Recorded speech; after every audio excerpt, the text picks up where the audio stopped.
¿Se escucha bien? Díganme si se escucha bien, háganme Sí, sí porque están todos silenciados. sí, sí. Ok, eh, perfecto, gracias. Sí, porque mi conexión estaba media inestable, pero Sí, lo bueno, que creo podemos que ande hacer, si bien. no, si llegamos a Bueno, ver que hay alguna fluctuación así, apagamos todas las cámaras, que eso ayuda mucho a que consuma menos recursos. ah, Es una buena dale, alternativa y vos podemos volver a Lu andá aprender para diciéndome, porque ahí saludarnos al ahora yo creo final. Dale, nos fijamos. que... Pero El que igual ya vamos, sabe que tiene va conexión bien, mala si es va, una buena idea igual, ¿eh? El que ya sabe cada uno, si no tiene muy buena conexión, es una muy buena idea para que no fluctúe tanto apagar su propia cámara, ¿sí? Yo te aviso cualquier cosa, no te preocupes. mi conexión está inestable. A ver, bueno, voy. No, pero se escucha bien. Entonces, perfecto, perfecto. Entonces, el encuentro anterior, para los que no recuerdan, veamos, lo que vimos fue todo lo que era, digamos, la imaginería, ¿sí? Como la representación de la naturaleza adscribía a una cosmovisión, digamos, cristiana, ¿sí? Vimos Alta Edad Media, Baja Edad Media, antes de eso vimos lo que pensaban los griegos sobre la unión entre la representación y el mundo natural, ¿sí? Brevemente se adscribía, digamos, la representación del mundo como un derecho jurídico. ¿Se acuerda que vimos los retratos de Fayum? ¿Sí? El arte al servicio, ¿sí?, de un derecho jurídico de todos los seres vivos para ser inscriptos en su paso por la vida, ¿sí? Un arte para la eternidad era, ¿sí? Esos retratos fúnebres o las máscaras funerarias, donde el pintor iba a la casa del ciudadano a retratarlo en vida, ¿sí? Como esa huella digital para la posteridad. Era un arte entonces al servicio de la polis, al servicio de la sociedad, y hablamos de Plinio el Viejo, que Plinio el Viejo describió en el año 1 después de Cristo el fin del arte porque, digamos, en aquella época empezaba, ¿sí?, el artista a trabajar en función de, no, digamos, del registro como una huella digital, ¿sí?, de la vida sobre la Tierra, sino al servicio de la propaganda, del hedonismo y de otros usos de la imagen, como hoy ya estamos profundamente acostumbrados, ¿sí? El uso de la imagen al servicio de un montón de cosas aparte de ese derecho jurídico de ser retratados y registrados. Después vimos en la Edad Media, como en la Alta Edad Media, sí, la recuperación de los saberes platónicos no abrevaba por una mímesis del mundo. ¿Por qué? Los sentidos me engañan y el cuerpo es corrupción y la materia no participa en ningún grado de verdad. Por lo tanto, ese marco teórico nos va a llevar a que la representación visual responda a otros preceptos. ¿Y cuáles eran los preceptos que vimos? Los preceptos eran reflejar, ¿sí?, la ética y la moral de las Sagradas Escrituras, y el científico y el artista salían al bosque, ¿sí?, a encontrar analogías con las Sagradas Escrituras. Era una zoología y una representación visual de la ética y la moral cristiana anclada en el gran teatro de la naturaleza. Después vimos en la Baja Edad Media que se recuperan los saberes de Aristóteles, como Aristóteles sí decía que la materia participa de un grado de verdad, por lo tanto estudiarla me permite acceder al conocimiento. ¿Y de qué forma voy a acceder al mundo natural? A través de la representación del mundo que tengo ante mis ojos, porque los sentidos no me engañan y desarrollo técnicas visuales y conceptuales, ¿sí?, para representar el mundo. ¿Cuál es la gran técnica, sí, que se va a empezar a utilizar? Es el dibujo, ¿sí? El dibujo y la pintura. La pintura, acuarela fundamentalmente, en la Baja Edad Media se va a utilizar porque todavía el científico sigue buscando, ¿sí?, ecos en el mundo natural que reflejen las verdades éticas y morales de las Sagradas Escrituras, ¿sí? Por lo tanto, los colores tienen mucha importancia simbólica, ¿sí?, en la Edad Media. Y ahora vamos a ver, hoy nos metemos ya casi de lleno, no nos metemos casi de lleno, nos metemos de lleno, ¿sí?, en la aniquilación de ese mundo organicista, ¿sí?, que respondía, digamos, estaba articulado digamos, con la cristiandad, pero entendíamos a la Tierra, ¿sí?, al planeta Tierra como un gran ser vivo. Se acuerda que leí unos textos que hablaban de la Tierra que tenía una respiración de ballena, dientes y pelos, y sueños y visiones, etcétera, Ahora en el Renacimiento, hoy vamos a ver Renacimiento y modernidad, y la última clase se la vamos a dedicar a la mirada instrumental, ¿sí? Que es microscopio y telescopio, y cómo eso cambia la reconfiguración de la mirada y la relación con el mundo natural. Hoy vamos a ver entonces lo que es Renacimiento, sencillamente como una antesala de lo que va a ser la revolución científica. No importa que historiográficamente qué es la revolución científica, no estamos en una clase de ciencias. Lo que sí es importante es que la revolución científica se inscribe, ¿sí?, en la modernidad, ¿sí? Entonces, con la revolución científica estamos adentro del mundo moderno, en el siglo XXI. Algunas diferencias filosóficas, si estamos en una alta modernidad o una posmodernidad, ¿sí? Con la revolución científica entramos de lleno en el portal de la era moderna, ¿sí?, prácticamente de la contemporaneidad. Por ahí, háganme una señal. Están todos los tengo todos congelados. Sí. A ver. Yo te escucho vos, Pablo. Sí, hubo un perfecto, microcorte, perfecto. pero sí, si quieren hagamos la prueba de bajar todos los videos, ¿sí? Bajemos todos los videos, nosotros, quedémonos solo con el de Pablo. Se entrecorta. Sí, son microcortes, acá están diciendo. Se escucha, se logra entender, pero son muy poquitos. Pero mejor sería que todos apaguemos las cámaras por un rato, así ayudamos a... ¿Apago mi cámara, tal vez? Probemos con apagar la nuestra, si querés así te vemos mientras vos hablás. Me parece que va a ayudar un poco. Vale. Pablo congelado y se oye entrecortado, pero se puede entender, dice María Noel. Bueno, sí, díganme. No, yo te escucho bastante voy a bien de corrido, pero sí. Yo bajo mi video también. Pero si igual vamos a ver las imágenes, la presentación, por ahí se apaga la cámara, se escucha mejor, ¿no? Cuando veamos la presentación. Dale, probemos, sí, sí. A mí se me congela la imagen de él igual todo el tiempo, así que igual lo tengo congelado. Dale, hagamos voz en off. Dale, si querés probemos, bajando también tu... Paro el video, a ver. Dale, capaz así se oye. ¿Ahí me escuchan? Perfecto. Ahí perfecto. Yo, sí. Yo también. Ahora voy a abrir el chat para escucharlos a todos. Un minuto, que no sé dónde quedé. A ver. Espera que me apagué a mí y no veo a nadie. Esperen. Acá volví yo, Pablo. ¿Dónde está? Espera, que no sé si no me quedé solo acá. No, estoy. ¿Vos me escuchás a mí? Estamos todos. Perfecto. Sí. Bueno, ahí voy entonces. Dale. Voy a compartir acá una pantalla. Sí. Ahí está. ¿Se ve bien, Lu? Sí, se ve perfecto. Bueno, entonces lo que vamos a ver hoy, ¿sí?, con esta pequeña introducción, es ahora Renacimiento, que en realidad es el desmontaje, ¿sí?, es la disección de esta concepción de la Tierra como un gran ser vivo, ¿sí?, como un gran ser vivo. Vamos a pasar entonces de un mundo cerrado a un mundo abierto, a un universo abierto, infinito, tal cual lo conocemos hoy, bajo las leyes, ¿sí?, digamos, de la modernidad, ¿sí?, de Newton, ¿sí?, que va a decir que estamos en un universo vacío, donde hay solo partículas, y esas partículas están en un movimiento inercial, y todo es por azar, ¿sí?, y a partir del choque de esas partículas se van a dar las formas y las vidas.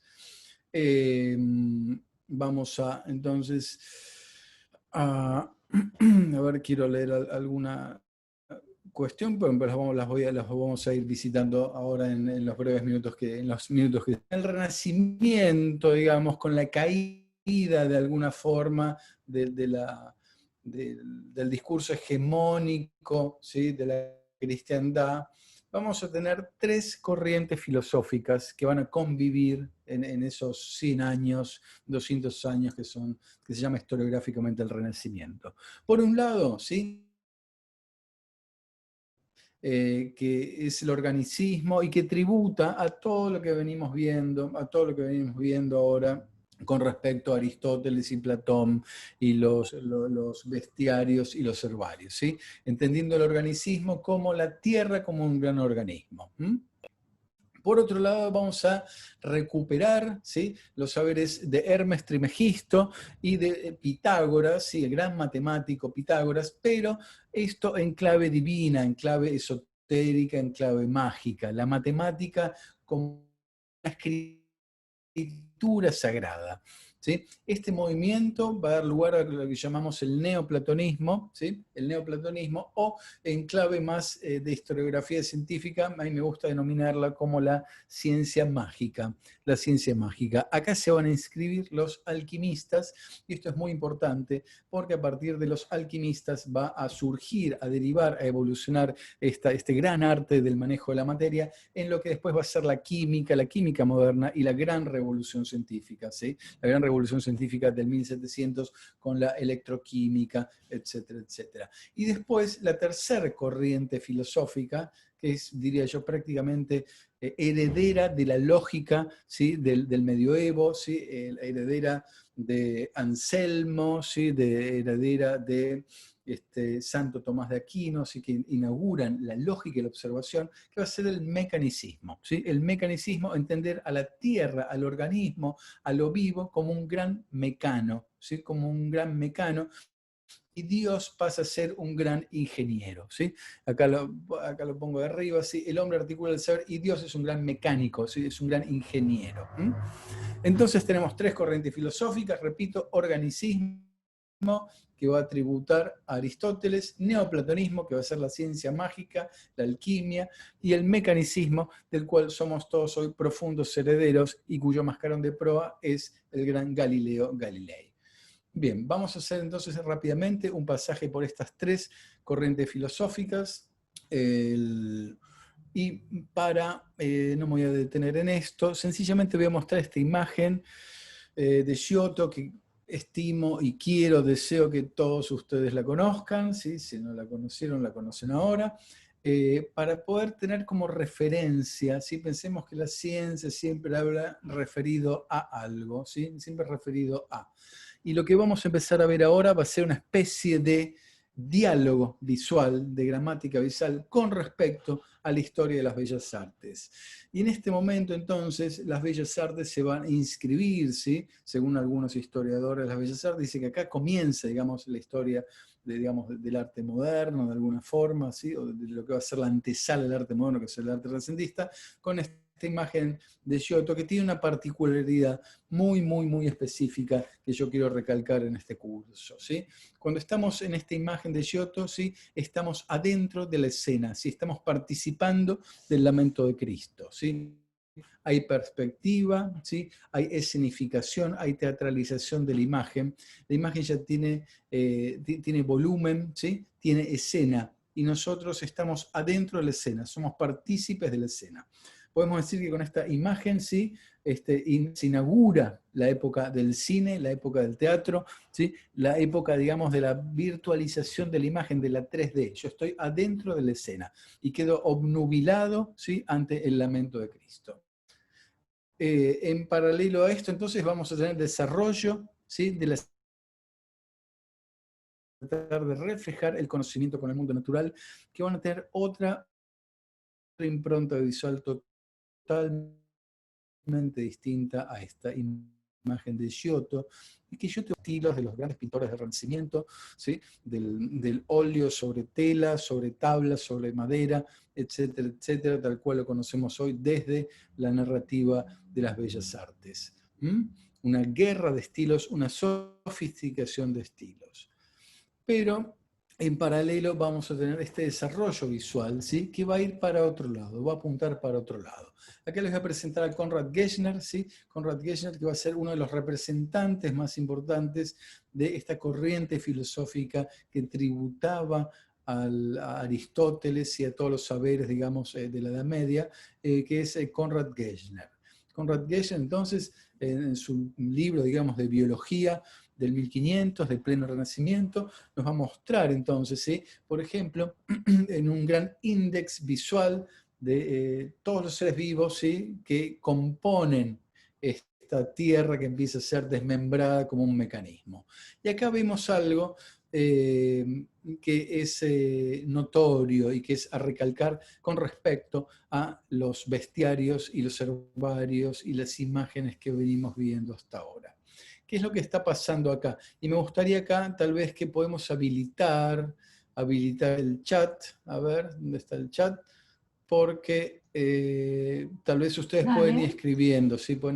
Sí, yo te ayudo si querés leer el chat. Dale. Ahí pueden ir escribiendo qué es lo que está pasando visualmente en esta imagen con respecto a los bestiarios medievales o a los herbarios medievales, ¿sí? Acá los animales pueden ir aventurando alguna frase si quieren, estaría bueno. Lo que está pasando acá, ¿sí? Es que los especímenes y los seres vivos están quedando fuera de contexto, ¿sí? Más fiel, dice Moby, así, son más fieles exactamente, pero los animales, como bien dice acá Florencia, están separados de la naturaleza. Bien. Y esto no es una anécdota, ¿sí? No es un desvío visual de Conrad Gessner, sino que es un abordaje filosófico. No hay entorno, exactamente, no hay entorno. ¿Sí? ¿Por qué? Porque está cayendo la idea del marco, ¿sí? Del marco de contención de los seres vivos, que es la gran comunión de lo vivo con lo mineral y todo que conforma la Tierra, ¿sí? Acá empezamos a entender entonces la Tierra como un mecano, y en búsqueda entonces de descifrar, ¿sí?, los caracteres de ese mecano, los filósofos naturales, los protobiólogos como Conrad Gessner, cuando vayan a hacer una inmersión en el mundo natural, van a tener este abordaje. Van a ver el mundo natural, el bosque, como un mecano, como un motor, como un mecanismo. ¿Y cómo lo van a estudiar? Buscando sus piezas y tratando de seleccionar las piezas que componen ese gran mecanismo. Y la tortuga entonces ya va a empezar a ser una tortuga con características de estereotipo de tortuga, ¿sí? Va a dejar de ser un sujeto con respiración de ballena que se articula con la gran cadena de la vida, ¿sí? Va a empezar a ser sencillamente una parte más posible, por lo tanto, de ser reemplazada por otra parte igual a ella. Entonces, los animales están fuera de contexto, conviven, ¿sí? Convive una tortuga con un unicornio, ¿sí? Con un león, por ejemplo, que Conrad Gessner evidentemente nunca vio. Entonces, y acá el unicornio Conrad Gessner tampoco nunca vio, pero si podemos ver acá dice Plinio, ¿sí? Cuando empieza a escribir acá dice Plinio. ¿Y qué indica esto? Y todo este gran texto que acompaña, ¿sí? O sea, acá el contexto se retira, pero es reemplazado por el texto literario, el gran texto literario del Renacimiento, la palabra acompañando la imagen y la imagen huérfana de contexto natural visual. ¿Sí? Lo que vamos a ver acá entonces es el mecanismo, la pieza león como un mecano, y todo el texto que es la relación que tiene el león con nosotros mismos. Estamos en el humanismo, el Renacimiento, el hombre es el centro del universo, es la media de todas las cosas, por lo tanto la biología está toda referida a lo que es el hombre como cultura en su máxima expresión. El humanismo, diría yo, como el momento más brillante, ¿sí?, del ser humano en carácter, ¿sí?, de ser amoroso para su relación con sus congéneres, ¿sí?, y con sus hermanos de caverna, como diría Plinio el Viejo, hablando de los albores de la humanidad. Entonces, todo es articulado a través de la cultura del ser humano. Y nos va a importar el león tanto desde sus narrativas míticas como lo que hace, ¿sí?, a la economía del ser humano, a las narraciones, etcétera, etcétera. Todo eso va a conformar estos grandes textos de los manuales de biología organicistas del Renacimiento, ¿sí? Todo. El gran libro de, digamos, de contemporáneo, pero anacrónico, de biología del Renacimiento, lo podemos encontrar en Moby Dick, ¿sí?, de Melville, no sé si ya lo nombré, si no se los nombro acá, ¿sí? Moby Dick, ¿sí?, de Melville, es un gran libro, el volumen 1 del libro, es un tratado de la ballena renacentista, ¿sí? Los usos de la ballena, cómo se caza, la grasa que podemos obtener de ella, cuánto pesa, cuántos huesos tiene, ¿sí? Todas las historias míticas, ¿sí?, de los marineros que se cruzaron con ella y fueron atacados. Todo eso hace a la ballena como ser biológico, porque es la ballena en relación a la necesidad de la cultura humana y no la ballena por la ballena en sí misma. ¿sí? Esto es muy importante porque la ciencia hoy sigue estudiando solo aquellas cosas que hacen a la importancia del propio ser humano, por más que hayamos dejado de lado las narraciones míticas, culturales, económicas, etcétera, etcétera. Bien, ahora les voy a mostrar a otro de los filósofos naturales del Renacimiento, que es Ulises Aldrovandi, que tiene un componente muy organicista, pero en su gran libro de filosofía natural, él tiene un anclaje muy neoplatónico, muy mágico, ¿sí? Muy alquimista, y nos va a hacer un índice de todos los seres vivos, pero que tienen una connotación maravillosa, ¿sí? O singular. ¿Y por qué está pasando esto en este libro que ya carece digamos, prácticamente de entorno, de medio ambiente y poco texto, pero mucha imagen, la imagen sola como una pieza, como un mecanismo también flotando en esa gran estantería, ¿sí? de Dios, que Dios es un gran ingeniero, un gran mecano? La ciencia médica hoy es bajo esa óptica. ¿Quién es quién? Exactamente. Hoy estamos bajo esta mirada, así que yo estoy describiendo. Todavía está un poco confundida en este momento que estamos viendo, pero vamos en esa dirección, ¿sí? Los elementos eran piezas individuales, dice Beatriz, exactamente, exactamente. Aldrovandi, ¿sí? Ulises Aldrovandi estamos viendo. Bueno, ¿por qué aparecen entonces estos animales como el basilisco en sus dos formas posibles? Porque estamos en un momento donde la ciencia no es una ciencia empírica, no es de hacer experimentos, sino es una ciencia de la observación. ¿Y cómo yo voy a observar el mundo? Aldrovandi, exactamente, Ulises Aldrovandi. ¿Cómo voy a observar el mundo? No saliendo yo solo, ¿sí? Ingenuamente a caminar por un bosque, sino que yo voy a salir al bosque y al mundo natural muñido de los grandes libros. Y los grandes libros, los grandes manuales de biología, ¿sí? Del Renacimiento, son los libros de Plinio el Viejo, que vimos en la clase anterior, son las traducciones de Plinio el Viejo a la cristiandad, son los manuales, ¿sí? Digamos, de zoología de la Edad Media, los bestiarios, los herbarios, son los grandes clásicos. A partir de los grandes clásicos, ¿sí? En el Renacimiento vamos a salir al bosque a buscar la verdad y el conocimiento, pero todo anclado en esas sagradas escrituras, ¿sí? Si Plinio el Viejo habló del basilisco, el basilisco existe. Que yo lo veo o no en el bosque es otra cuestión, ¿sí? Acá no hace falta ver para creer, como tampoco hace falta ver para creer hoy en la ciencia contemporánea, ¿sí? O sea, yo creo, digamos, hoy decimos que la Tierra gira alrededor del Sol. Bueno, yo no veo girar la Tierra alrededor del Sol. Yo desde mi punto de vista subjetivo, yo veo que el Sol gira alrededor mío, ¿sí? Hablamos de la relatividad y que somos piezas en un universo infinito y sin lugares de jerarquía. Ahora yo la vida la veo desde un lugar muy jerárquico. Yo soy el centro del universo porque el mundo lo miro desde mis propios ojos. Tenemos tantos centros del universo como gente allá en esta sala. Por lo tanto, en el mundo contemporáneo no vivimos bajo el paradigma de ver para creer. Sencillamente adscribimos al marco teórico y damos como por un acto de fe que ese marco teórico en el cual estamos inscritos es un marco más verosímil que el anterior. Yo trato, pero aún no lo siento. Es exactamente. Bueno, esto les pasa entonces a los filósofos naturales del Renacimiento, ¿sí? No salen a, digamos, a contradecir a Aristóteles, a Platón, a Plinio el Viejo, sino que salen a confirmar su palabra y ellos aportan sus nuevos conocimientos, ¿sí? Acá vemos, por ejemplo, cómo se destiló esa visión de un herbario medieval, ¿sí? Donde la mandrágora estaba atada, ¿sí? Por un cordel a un perro y el perro hablaba con una persona, que la persona a su vez con una corneta divina hablaba con Dios y con la tierra. Acá la mandrágora quedó destilada, ¿sí? Pasteurizada a un mero mecanismo, ¿sí? Mero mecanismo que puede configurar el gran rompecabezas de lo vivo.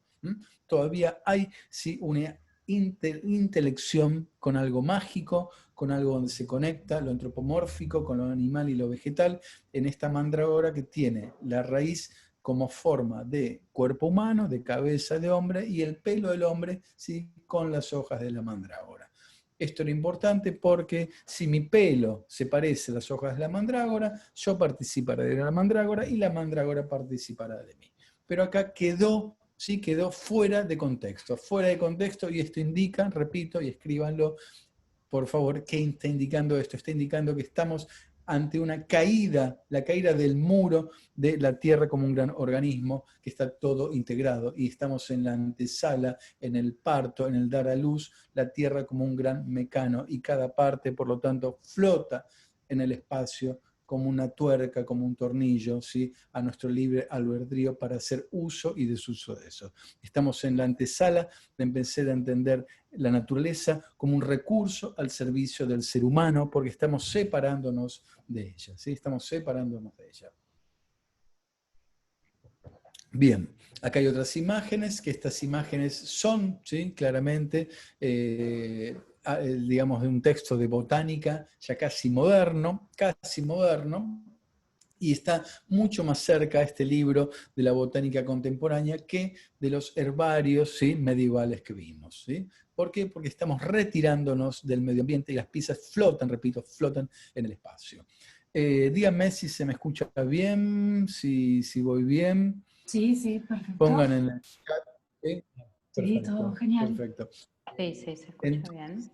Acá este es un libro totalmente bisagra, ¿sí? Está parado en un punto de inflexión en la historia de Occidente, ¿sí? Está parado entre la modernidad y el medioevo, absolutamente en el punto de pivote, en el punto de inflexión entre estas dos cosmovisiones, ¿sí? Un mundo orgánico, la Tierra como un ser vivo, y la Tierra, ¿sí? como un mecanismo al servicio de uso y desuso de la propia especie humana.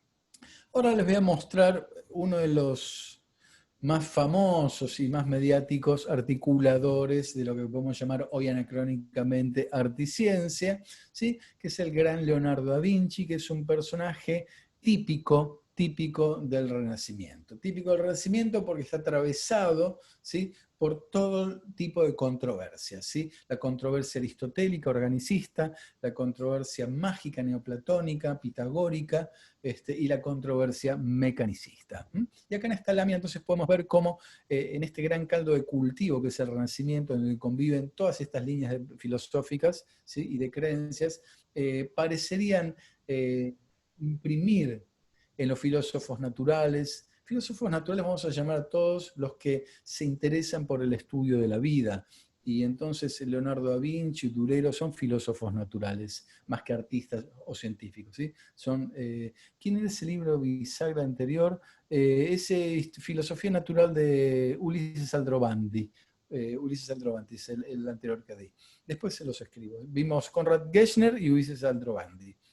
Hay muchísimos, estos son los más famosos.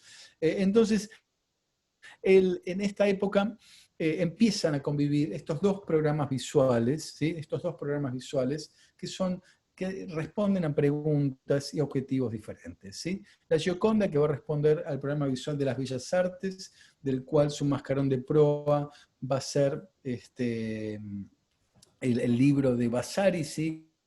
La historia de los arquitectos y de los artistas, que inscribe, digamos, el uso del dibujo y la pintura en una narrativa que va a llegar hasta el día de hoy a través de las Bellas Artes.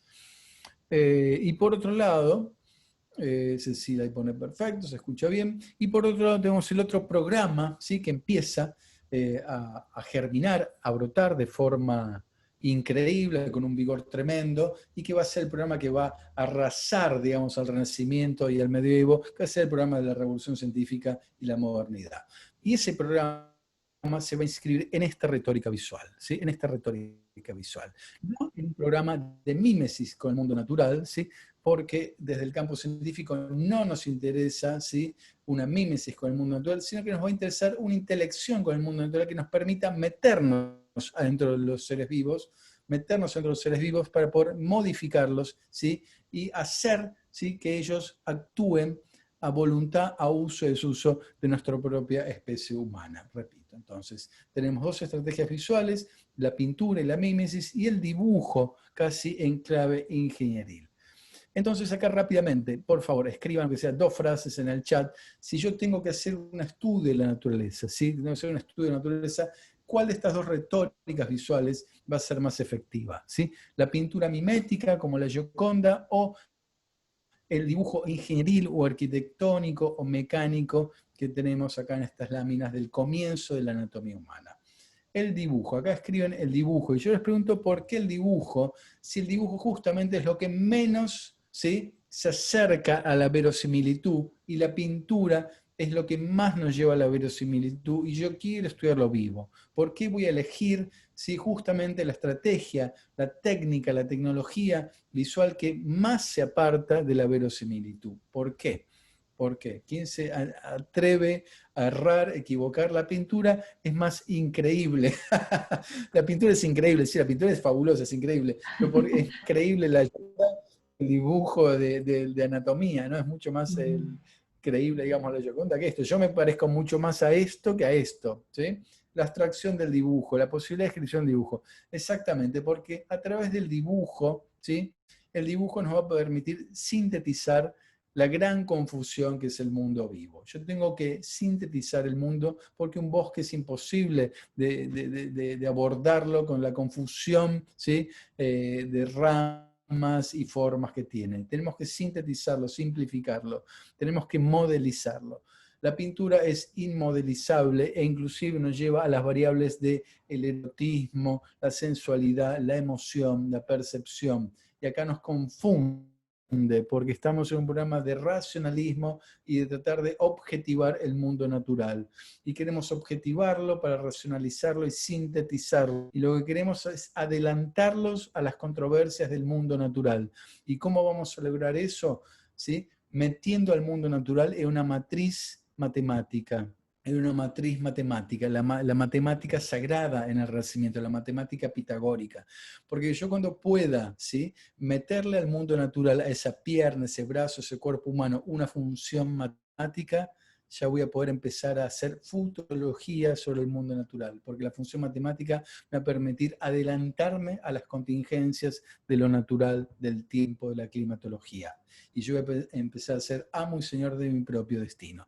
Por eso entonces nos alejamos del programa de la verosimilitud, que sí van a escribir las bellas artes, ¿sí?, y nos abocamos al programa de buscar, ¿sí?, la función matemática en lo vivo, y la función matemática en lo vivo, vamos a entrarle a la función matemática en lo vivo a partir de la geometría en el espacio, y la geometría en el espacio la vamos a poder abordar a partir del dibujo en clave contemporánea, el dibujo arquitectónico, el dibujo ingenieril, porque el dibujo nos va a permitir cartesianamente descomponer esa imagen en tres ejes, X, Y Z, y cuando yo puedo transformar esta pierna en los tres ejes X, Y Z, ya estoy en la función matemática y ya domino el cuerpo humano, a pesar de que me alejé de la verosimilitud. Bien, avanzo.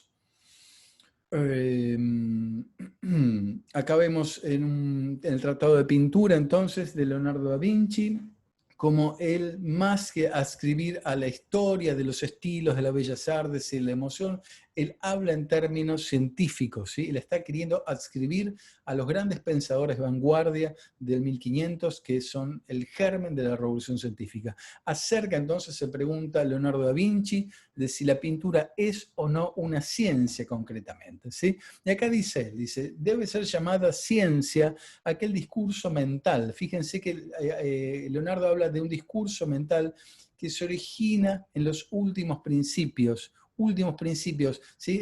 Leonardo está pensando en las unidades atómicas, ¿sí?, en la unidad mínima que conforma la estructura de lo vivo, ¿sí? Está yendo a la unidad, a la célula, está pensando en clave 100% contemporánea, en clave en matriz científica hablando. Entonces, los últimos principios, más allá de los cuales nada puede hallarse en la naturaleza, ¿sí? Está buscando las unidades mínimas que conforman la unidad de lo vivo, y él está pensando en la ciencia de la pintura, cuáles son los elementos que conforman la ciencia de la pintura. Sigo leyendo. Dice, no quedamos sin embargo satisfechos con ellos, porque sabemos que la línea tiene como límite el punto, y no existe nada que pueda ser menor que él. Está hablando de punto y línea en el espacio, como va a hablar Kandinsky a comienzos del 1900. ¿Sí? Punto y línea sobre el espacio son las unidades mínimas fundacionales atómicas que van a constituir el mundo de la gramática visual del dibujo, con el cual se va a representar y sintetizar y modelizar la naturaleza. Es por eso el punto, el primer principio para la geometría, y no hay ninguna otra cosa, tanto en la naturaleza cómo en la mente humana que puede ser principio del punto. El punto, el origen, el átomo, ¿sí?, de la retórica visual con la cual la revolución científica va a salir, ¿sí?, como si fuera, digamos, sus tecnologías de cirugía, ¿sí?, con el dibujo va a representar el mundo natural, lo va a diseccionar y modelizar matemáticamente. Sigo leyendo más abajo. No obstante, el punto de sí mismo no vale nada y la totalidad de los puntos del universo equivalen en sustancia al valor a uno solo, ¿sí? Es totalmente hinduista Galileo en este sentido, cree, ¿sí?, en la unidad, en el cero. Sigo leyendo abajo. Ninguna investigación puede recibir el nombre de ciencia sin pasar antes por la demostración matemática, ¿sí? Demostración matemática. Entonces, dibujo, ciencia y demostración matemática. Y si dices que participan de la verdad aquellas ciencias que poseen en la mente su principio y su fin, ¿sí?, o sea, aquellas ideas que empiezan y terminan sencillamente en el pensamiento, se está refiriendo a la ciencia teórica, yo no te lo concederé, dice Leonardo da Vinci, pues tengo muchas razones para negarlo. La primera, porque en dichos discursos propios de la mente no se llega a la experiencia, sin la cual no se produce certidumbre alguna. Esto es muy importante, mis queridos todes, porque estamos entonces ante esta frase que está espejando un espíritu de época que es el espíritu de la ciencia contemporánea, ¿sí? El discurso de la naturaleza empieza en la biblioteca, empieza en una idea mental, pero luego tiene que ser confrontado, ¿sí?, con la experiencia de la materia, la experimentación. Empieza entonces a trabajarse, ¿sí?, y a modular la materia para corroborar nuestros ejercicios mentales de síntesis mental que produce el ser humano cuando camina por ese gran bosque primitivo. Empieza, digamos, en la semilla, ¿sí?, podríamos decir, la semilla de lo que va a ser luego el empirismo, porque hay una diferencia entre observar y meter las manos en la materia con hacer experimentos, ¿sí? El experimento es una miniaturización del mundo donde yo compruebo con pequeñas variables cómo funciona el mundo natural. Acá estamos observando, tomando el material, abriéndolo, diseccionándolo y corroborando mi discurso mental con el discurso de la propia materia. Es la antesala del empirismo. Bien. A ver si vale la pena leer algo más. Primer principio de la ciencia de la pintura. A ver, el punto es el primer principio de la ciencia de la pintura. Lo sigue la línea, la superficie del cuerpo, ¿sí?, que viste la superficie. Perfecto.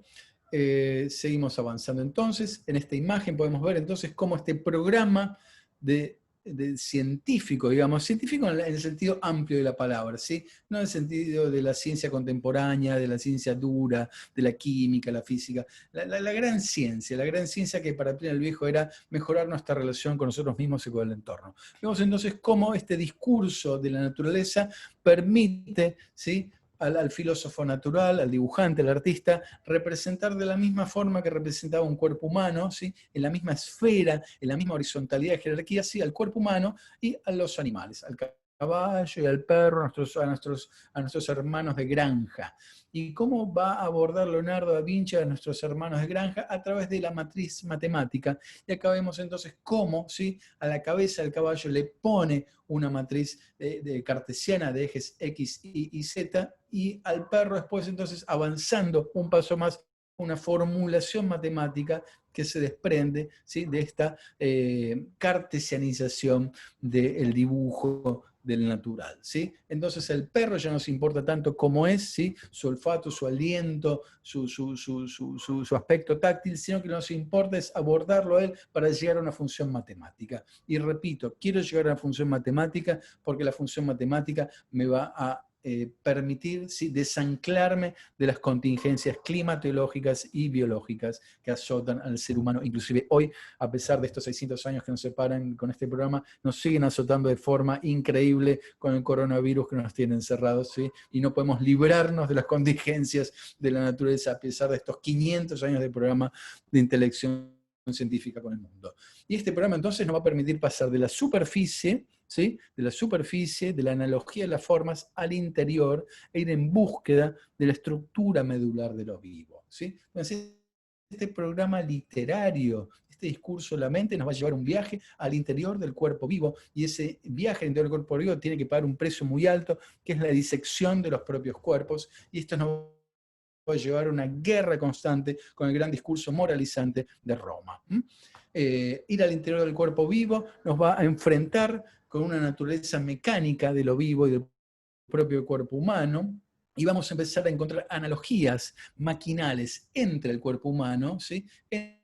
Entre el cuerpo humano, y después las distintas técnicas y aparatos que fueron craneados, digamos, y pensados durante la Baja Edad Media, la Edad de la Edad Media lógica y racional, ¿sí?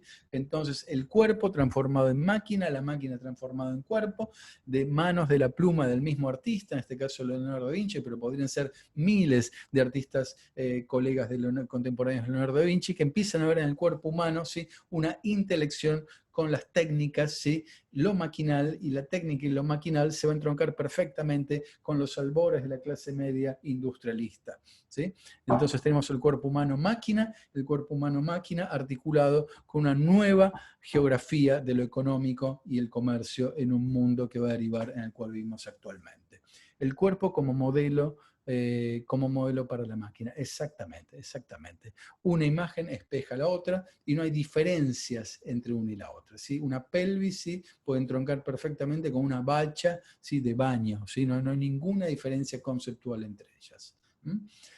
Obviamente estos artistas que adscriben a este programa de mecanicistas van a ser los que van a traccionar el gran desarrollo de técnicas y tecnologías en el Renacimiento que van a derivar después en la modernidad. Y en una segunda etapa, en la primera revolución industrial, y en una segunda etapa a través de la electrofisiología, la segunda revolución industrial, que es la revolución de la electromecánica, ¿sí? De la electricidad y el magnetismo. Bien. Obviamente estos artistas ¿sí? Tenían que financiar sus proyectos de investigación vendiéndoles a los señores feudales ¿sí? y a los reyes, y a los reinos, y a los gobernantes técnicas ¿sí? Para mejorar los diques, la economía, y técnicas para mejorar el gran arte de la guerra, que como siempre fue una gran fogoneadora de todas las estructuras económicas capitalistas. ¿Sí? Acá vemos dos Leonardo haciendo estructuras de guerra, estructuras para mover el agua, poleas, etcétera, etcétera. Todo esto anclado en una idea de una naturaleza mecánica, el cuerpo humano como una máquina posible de ser desmontado desde la superficie de sus pieles hasta el interior más profundo y encontrar una unidad estructural, ¿sí? Una columna vertebral que sostenga ¿sí? Lo que es el gran compendio de lo vivo. Entonces pasamos de una descripción de las superficies al interior del cuerpo para ir en búsqueda de ese punto y línea sobre el plano que describía Leonardo recién, pero en lo vivo, en el cuerpo humano. Y acá vemos esta descripción totalmente mecanicista de la óptica de Leonardo da Vinci, absolutamente mecánica, ya desanclada de cualquier entorno natural, de cualquier correlato ético y moral, y de cualquier correlato que una ¿sí? La visión con el cielo y la tierra. ¿Sí? Estamos prácticamente en un tratado de física de óptica contemporánea. La distancia entre este tratado del 1500 y la óptica contemporánea es de 5 milisegundos, no más y nada menos, a pesar de que lo separan 500 o 600 años de historia. Y ahora les voy a preguntar acá, en este otro gran tratado de óptica, de la misma época de Leonardo, ¿cuál es la diferencia? ¿Cuál es la diferencia entre este tratado de óptica y este tratado de óptica? Que alguien se anime a escribir una pequeña frase, voy a quedar muy, muy contento. La descripción de las líneas, ¿sí? son muy parecidas, ¿sí? ¿sí? Comparemos las líneas de óptica de Leonardo y las líneas de óptica de acá de este científico. Este científico está siendo muy generoso, más generoso que Leonardo, mucho más generoso que Leonardo, porque Leonardo nos pone una lámina, ¿sí? Un gráfico de cómo circulan, pero este científico nos muestra la mesa, ¿sí? La mesa y sección del estudio de óptica. ¿Sí? Él nos explica cómo el aparato, entonces armar cómo era así estas cámaras oscuras y estos lentes, la difracción de los rayos, etcétera, etcétera. ¿Sí? Pero nos está mostrando los angelitos, exactamente. Los angelitos que van a cargar de un sentido mágico a esta observación ¿sí? De los rayos de óptica. En la mirada de Leonardo da Vinci no estaban inscritos. Estamos acá entonces ante la descripción de la luz por mano y mente de un científico mágico, de un científico neoplatónico. Observar perfectamente el mundo en clave mecánica, pero el impulso vital de todos esos rayos va a estar dado por fuerza divina, por una fuerza esotérica, por una fuerza mágica. Esos son los angelitos que le soplan a este filósofo oral, ¿sí? Lo que tiene que estar observando a través de estos aparatos, ¿sí? que mejoran la vista y que no lo engañan. Entonces, estos son los grandes libros, el gran libro, digamos, de ciencia mágica, Robert Flux, ¿sí?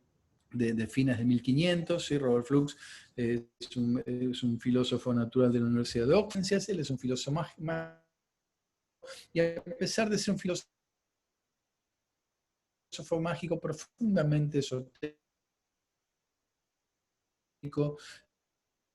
místico y alocado, ¿sí? Escribe al programa mecánico, que no se contradice con la magia, y él nos enseña a descomponer, ¿sí? el gran mundo, ¿sí? de sensualidad y de confusión de las formas en clave matemática, poniéndole esta grilla cartesiana, 100% cartesiana, que, repito, nos va a permitir pasar de un mundo de sensaciones a un mundo racional, matemático, y matemático para poder encontrar, repito, una función matemática y que esto nos proyecta al futuro como un oráculo racional, ¿sí? No un oráculo mágico, sino un oráculo matematizante, un oráculo racional como es la ciencia.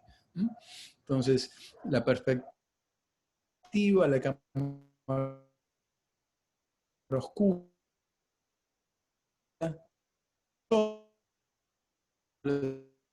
de la ciencia mágica, y que nos lleva a entender también entonces esta ciencia mágica, la estructura si fuera una Robert Flux como un gran mecánico, como un gran... las máquinas, las tecnologías, ¿no? movidas con calor, calórico, flojisto, ¿sí? y lo que da calor y agua tiene siempre un animalito, un ser mágico que él va a ser el que va a traccionar, el que le va a dar el halo de vida, ¿sí? Ese impulso vital va a estar siempre acá en estos libros. Ustedes pueden reconocer un libro de ciencia mágica porque en algún recodo de la máquina perfectamente detallada con una minuciosidad ingenieril pasmosa, sí va a aparecer ese ser mágico que va a ser el que le va a dar el halo de vida, el impulso para que la máquina se mueva. Bien, todavía con una pata del mundo antiguo, con el conocimiento apoyado exactamente. Acá dice, a ver, Macarena, el observador anulado, el observador incluido en el campo, exactamente. Es más poético, le confiere algo esencial, es profundamente poética. La ciencia mágica es el último estertor de la ciencia poética, la ciencia metafórica, la ciencia que abre nuevos sentidos, ¿sí? Estudios de la combustión. Lo que les quiero mostrar con esto es que la ciencia mágica no se contrapone y no se excluye para nada con la ciencia mecanicista en la cual estamos hoy inscritos, sencillamente le da un sentido mágico y esotérico a los fenómenos que hoy los científicos estudiamos, pero están perfectamente descritos.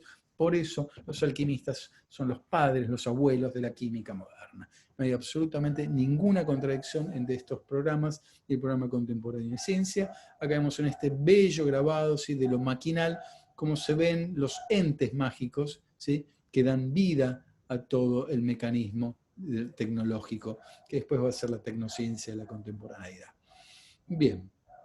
Este abordaje, digamos, mágico sobre lo vivo va a articular un gran axioma que hoy seguimos tributando, ¿sí? que es la analogía entre lo micro y lo macro. El hombre es la medida de todas las cosas, viene de este dibujo, viene de esta intelección con el cuerpo humano, ¿sí? El cuerpo es la medida de todas las cosas, por lo tanto, el interior del cuerpo humano va a reflejar a cada planeta, ¿sí? del campo celeste, y cada digamos, planeta del campo celeste con un signo zodiacal, y por lo tanto cada signo zodiacal va a tener un reflejo y una mímesis en cada órgano del interior del cuerpo humano. ¿Sí? El cuerpo humano es la medida de todo, refleja lo micro y lo macro, por lo tanto ambos zoom sobre el mundo natural tienen analogía, y hoy seguimos tributando un poco a esta idea de que lo micro se ve espejado en lo macro y lo macro en lo micro. cuando tal vez jugamos de forma un poco lúdica y como amantes de la ciencia y de las imágenes de la naturaleza, y vemos de golpe una microscopía electrónica del interior de una célula y vemos una imagen del campo celeste del Hubble y ambas se parecen y jugamos a decir, ah, mira, lo micro refleja lo macro y lo macro refleja lo mismo. Esta es una herencia de esta visión neoplatónica del mundo, y como veremos en la clase que viene, esta sencilla analogía entre lo micro y lo macro, entre una célula y un campo celeste, no se deben a que se parezcan porque no sabemos cómo es realmente un interior de una superficie subcelular y tampoco el macrocosmos profundo, pero las vemos iguales porque las cortamos con las mismas tijeras visuales, ¿sí? Las mismas tijeras visuales nos sirven para cortar el interior de una célula, de una molécula y de una galaxia, por lo tanto la retórica visual es la misma, ¿sí? El código visual es la misma, y cuando las vemos representadas, representan con puntos en común profundamente robustos, y esto nos hace pensar que sean análogas. Lo que es análoga es la tecnología con la cual la vemos, no tiene nada que ver que sus ontogenias sean análogas. Eso no lo sabemos ni lo sabremos nunca, por suerte. Parece una carta de tarot, exactamente. No parece una carta de tarot, podría ser perfecto una carta de tarot porque articula cada parte del cuerpo humano con un símbolo divino y una implicancia y un sentido esotérico, ¿sí? De acá vienen las cartas de tarot. Bien, voy a avanzar un poco. El otro son 7:30, no quiero demorarme mucho. Este es el otro gran tratado de ciencia, digamos, neoplatónica, está de manos del gran Durero.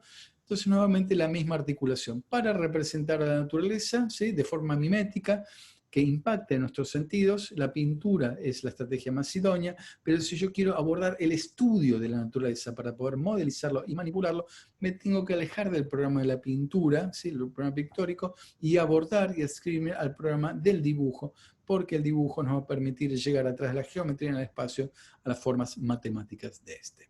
Acá vemos en este grabado de Durero cómo nos enseña a pasar de un mundo de sensaciones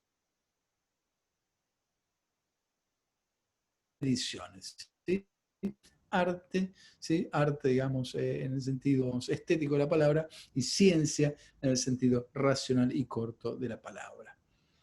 Bien, entonces este otro gran grabado que me gusta siempre, cómo pasamos de un mundo de sensualidad y emoción a un mundo cartesiano, a un mundo matemático, a un mundo racional, entre comillas, más que un mundo racional, a la retórica de lo racional, ¿sí? A la retórica de lo racional.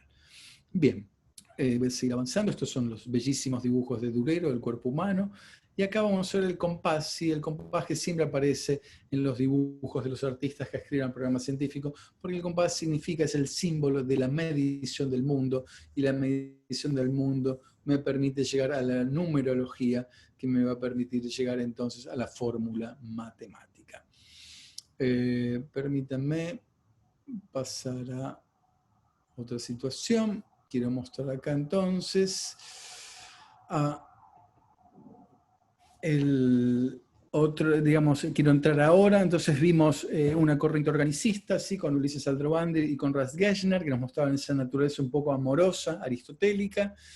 Acabamos de ver rápidamente lo que fue la retórica visual de los científicos neoplatónicos, la ciencia mágica, ¿sí?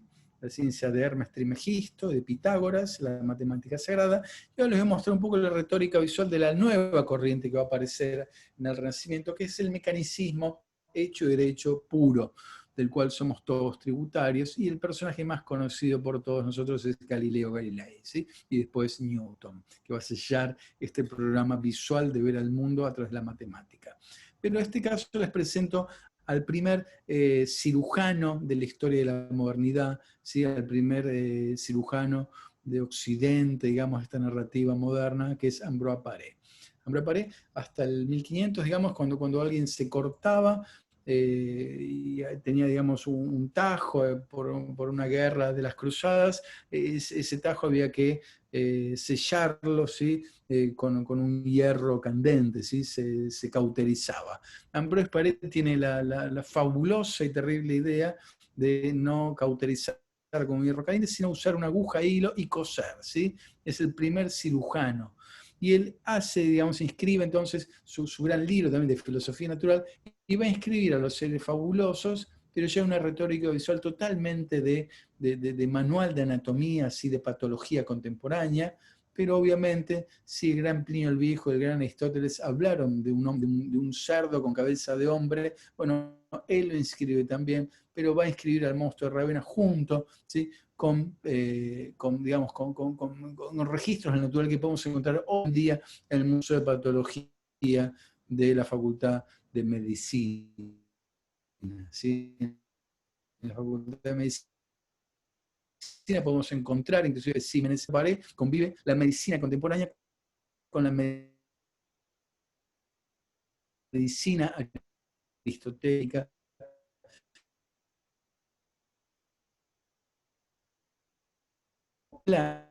pero una retórica estrictamente moderna. En el mundo actual, ancla al ser humano en un diálogo con la tierra y el cielo, ¿sí? Es un manual de anatomía estrictamente podemos decir, del siglo XX, del siglo XXI, y con esto rubricamos esta idea, porque acá en este manual de filosofía natural de todo lo vivo y del interior de lo vivo, sino que va a expresar en su última página los materiales y métodos con el cual él armó su gran programa visual y de intelección. Se trabó un poco, ahora mejoró. ¿Me escuchan bien? ¿Se escuchó? Sí, hola Pablo. Sí, por momentos se traba y después como que arranca. Y no sé, pero yo escucho bien dentro de todo. Bueno, ahora Así, perfecto. Recién ahora se cortó un poquito entonces. más. Ambrosio Paré, algo. Aló. Repito algo. Yo no escucho. Ahí Ahora sí, ahora se trabó bastante. Ahora se trabó bastante, pero no, ahora parece que mejoró. A ver, Por lo se menos a corta. mí. Ahí pésimo. Ahora más. Lo último se escuchó. A ver, hola, hola, hola. Díganme. Se pone psicodélicos por momentos, dicen por acá. Sí, Se esta pone última parte. ¿Querés que, Ahora está baje y bien. vuelva? ¿Sí? El resto Pero se entiende. bueno, avanzo entonces. Acá vemos, ¿sí? Entonces los materiales y métodos con el cual Ambroise Paré va a hacer esta inmersión en el cuerpo de lo vivo, ¿sí? Esto va a ser hoy lo que hoy en la retórica, digamos, gramatical de los papers científicos se llama el apartado materiales y métodos. Entonces, elementos de cirugía que el filósofo natural del 1500 ¿sí? tiene que diseñar y construir para poder compenetrarse al mundo de lo mismo. Completamos las sílabas que se ausentan. Bien, bueno, avanzo. Esto lo va a llevar entonces a Ambroise Paré a diseñar ¿sí? Los primeros robots, autómatas, si se quiere, en clave mecánica, los primeros pensamientos ortopédicos sobre el cuerpo de lo vivo. ¿sí? Pensar entonces al cuerpo humano como un mecanismo permite entonces pensar las partes del cuerpo como piezas independientes, como átomos, como puntos y líneas sobre el plano, y pueden ser reemplazadas unas por otras, y esto le permite entonces al filósofo natural de 1500 empezar a construir artificialmente miembros del cuerpo humano que van a poder ser utilizados como prótesis para aquellos que hayan sufrido pérdidas en esas guerras religiosas de las cruzadas de 1400 y 1500. ¿sí? Entonces, una visión mecánica del cuerpo humano, de la naturaleza, permite ¿sí? articular entonces ortopedia y mecanismos que puedan reemplazar los orígenes de los siniestros. Exactamente. ¿sí? Bien. Ahora voy a dejar de compartir pantalla. Vamos a vernos un poco las caras. A ver, nos vemos un segundito las caras. Ahí estamos. Espera, que si no estoy hablando como solo en una Sí, capilla. es horrible, sí, te sentís Bien. aislado. Entonces con esta parte, digamos, hice un brevísimo paseo visual por lo que son las tres grandes corrientes visuales filosóficas del Renacimiento. Y en esta última parte de la clase entonces nos vamos a meter un poco ya de lleno en lo que es el programa mecánico, ¿sí?, de la modernidad, ¿sí?, de entender al cuerpo humano como una máquina, del cual el representante más fuerte fue Ambroise Paré, que les acabo de mostrar. ¿Alguien quiere comentar algo? ¿Algo que quedó colgado en el tintero? Porque no los vi, no los vi ustedes, no los escuché. Y mi mayor interés es que ustedes entiendan lo que quiero comunicarles. Así, mientras voy buscando acá la segunda parte de la clase de hoy, podemos aprovechar y comentar. ¿Cómo se escribe el nombre? A mí personalmente me fascinó. El paseo por las tres corrientes, la evolución, la verdad que me pareció espectacular. Nunca lo había leído así. Así que la verdad que me abrió la cabeza. Bueno, me alegro. Muy claro. La idea es que tengan en claro las tres grandes matrices, ¿sí? Pero las tres matrices en clave visual, ¿no? En clave visual. Después pueden ir a sus libros de filosofía e indagar, ¿no? Son saberes ya profundísimos y muy investigados. Ahí alguien tocó el timbre. Bueno, estamos en... ¿Cómo? A mí me quedó una duda. No escuché. Yo lo que no entendí al comienzo, ¿cuál? Dime. como una confusión por el nombre de la corriente organicismo y entender que en realidad ellos empiezan a separar el organismo de su entorno, esa disección del entorno. Entonces, claro, me generó una confusión porque yo por organicismo entendía más bien una visión holística de la naturaleza, en donde el organismo estaba ligado a su entorno. Entonces no sé cómo lo entendí. Exacto. No, lo entendiste perfecto. Lo entendiste perfecto. Se lo llama organicista, digamos, pero porque te diría de estas tres corrientes filosóficas, ¿sí? La que más tributa al organicismo aristotélico es la primera que yo les mostré, por eso la llamamos organicismo. Pero ya está siendo desarmada, ¿sí? Pero es la corriente, digamos, son, digamos, los más conservadores del Renacimiento, ¿sí? Pero ya está anclado, son todas estas cosas que vimos, estos tres autores son profundamente contradictorios, y van a encontrar rasgos digamos, de la ciencia medieval, de la ciencia griega y de la ciencia contemporánea, ¿sí? Es una gran mezcolanza, pero entendiste perfectamente bien. Ya empieza a pausterizar por ejemplo, para ponerlo en contraste, Ambroise Paré, el último que les mostré, no tiene nada de organicista, nada, ¿sí? Ya está totalmente lejos de ese pensamiento holístico. Y la ciencia neoplatónica está en una bisagra total entre esos dos mundos. ¿Mm? Bien. Ahora voy a entrar en la segunda parte de la charla de hoy. Apaguemos los micrófonos para que no se acoplan. Y entonces sí, les pido que apaguemos las pantallas. Yo voy a apagar la mía y voy a compartir. ¿Sí? Apago el video. Bien. ¿Se ve bien? Díganme si se ve bien. Sí, perfecto. Perfecto. Bueno, yo me apagué, así mejoro la potencia de mi señal. Sí, perfecto. Voy a abrir Estamos el chat. todos apagados. Perfecto. Ahora les voy a mostrar acá, voy a dedicar estos últimos minutos de la clase. Me pregunto qué pasa en ese momento con las plantas. Bueno, eso ya después de las plantas es, junto con la disección de humano, es lo que va a traccionar como mascarón de proa el programa mecánico, porque la planta permite una perfecta disección, es limpia, pura, sagrada si se quiere, y no mancha de sangre, ni tiene problemas éticos y morales con la ciencia. Sí, todo lo que es anatomía vegetal es fundamental para el programa científico.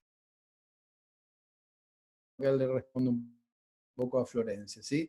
Pero ahora no, digamos, este es el comienzo del teatro de la anatomía, el comienzo de la ciencia contemporánea, de la anatomía contemporánea, que se inscribe con este libro, es La máquina del cuerpo humano, de Andrés Vesalio, ¿sí? Del 1559, si no me engaña, que es el mismo, mi memoria, que es el mismo año que Kepler publica su gran libro sobre la nueva cosmología y Harvey publica su gran libro sobre la fisiología cardíaca, entendida como una bomba de plomería, como un mecanismo de tubos y agua hidráulica pura, ¿sí? Este es el comienzo de la anatomía mecánica, la anatomía ingenieril, en la cual hoy estamos totalmente inscriptos, ¿sí? Andrés Vesalio, entonces, construye la fábrica del cuerpo humano, sí, está el frontispicio del libro. No se sabe concretamente quiénes fueron los autores de este gran libro, con muchísimas láminas, porque él era alumno, ¿sí?, del gran Tiziano, ¿sí?, el gran maestro de la pintura del gran Tiziano, y en el taller de Tiziano, junto con Calcar, Campagnola y otros monstruos de la pintura renacentista, inclusive el Andrés Vesalio, el médico, ¿sí?, todos ellos dibujaban, estudiaban el cuerpo humano, y todos ellos, inclusive Tiziano, con láminas de la máquina del cuerpo humano, este gran libro que fue condenado, ¿sí?, por el Papa Pablo III, que lo vemos inclusive retratado por el mismo Tiziano, que constituyó y conformó las láminas de ese libro, que le costaron a Tiziano, perdón, a Vesalio, la condena por la Inquisición, el cual fue condenado, no era porque era un personaje de las cortes, ¿sí?, Andrés Vesalio era un personaje de las cortes, al igual que Galileo, fueron condenados, ¿sí?, Galileo a su prisión domiciliaria eterna y Vesalio al destierro eterno en Jerusalén.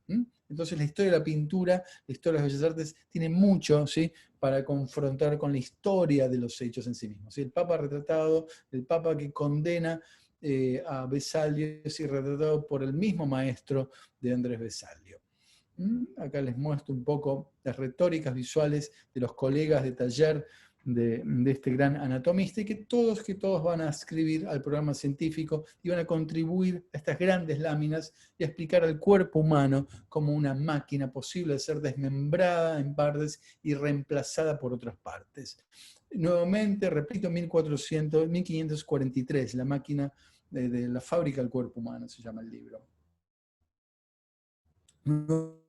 Nuevamente, es un libro que tributa a la anatomía. La retórica visual está anclada, podríamos decir, en un pensamiento clásico, y este pensamiento clásico no es ingenuo, no es sutil. Los artistas científicos del Renacimiento tenían que luchar contra la congregación del INDI, de la Inquisición de Roma, entonces son retóricas visuales, tenía que ser un anclaje visual, ¿sí?, a los clásicos. Por lo tanto, las posiciones, ¿sí?, de estas disecciones increíbles, con profunda verosimilitud, mucho más verosímiles que los manuales de anatomía de Durero, e inclusive mucho más sofisticados y modernos que la anatomía de Leonardo da Vinci, que estaba todavía anclada en un pensamiento muy, muy prejuicioso, y más en la narración de lo que debería ser un cuerpo humano que lo que lo observaba, ¿sí? Por eso es la gran diferencia entre Leonardo y Andrea Vesalio. Vesalio observa el cuerpo humano sin prejuicio, pero lo ancla en una postura clásica para evitar la condena de Roma. Igual no logra evitar la condena de Roma porque se acusó de hacer vivisecciones de los cuerpos humanos vivos en los teatros de la anatomía del 1500 ante el público. Pero bueno, él, anclando la retórica visual en una figura clásica, pretende de esta forma disimular su programa moderno, haciéndole pensar a la congregación del Index de Roma que él está pensando todavía en clave de los clásicos grecorromanos y no en la gran evolución científica en la cual él se está inscribiendo en el fines del 1500. ¿Sí? Tiene contexto, exactamente tiene contexto, pero en realidad él está pensando en esto. ¿Sí? Está pensando en el punto y la línea sobre el plano, tratando de buscar el punto y la línea de lo anatómico, ¿sí? La unidad atómica, ¿sí? La unidad que constituye, ¿sí?, la estructura humana. Y realmente da en el cual se funda toda la anatomía contemporánea. y no en esta imagen, ¿no? en esta lección de anatomía del doctor Toulouse, de Rembrandt del 1632, donde ninguno de estos personajes médicos de muy segunda línea están sabiendo cómo es una lección de anatomía, inclusive esto es una falsa lección de anatomía, todos miran a donde no hay que mirar, fíjense dónde miran, ¿sí? Digamos, el médico está mirando para cualquier lado, e inclusive este personaje está mirando la cámara de fotos de Rembrandt, pero Rembrandt es una persona profundamente sutil y avispada y con una mirada muy sagaz, y a pesar de que le están pagando y él está ganando su pan de cada día haciendo este retrato, él le pone el cascabel al gato y se lo pone a este personaje, este médico de muy segunda línea, que le pone en sus manos el gran libro de Andrés Vesalio, La máquina del cuerpo humano. ¿Sí? ¿Sí? Ciencia y el arte de la pintura al servicio del hedonismo de las clases sociales.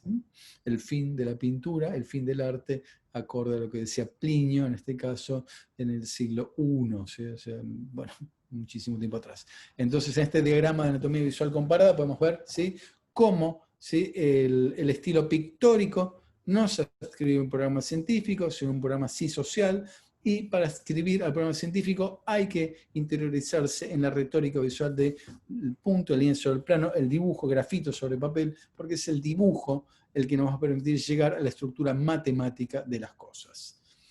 Bien. Esta visión entonces profundamente mecánica del cuerpo humano, que espeja todo lo vivo, va a tener su clímax, si se quiere, su clímax en la gran articulación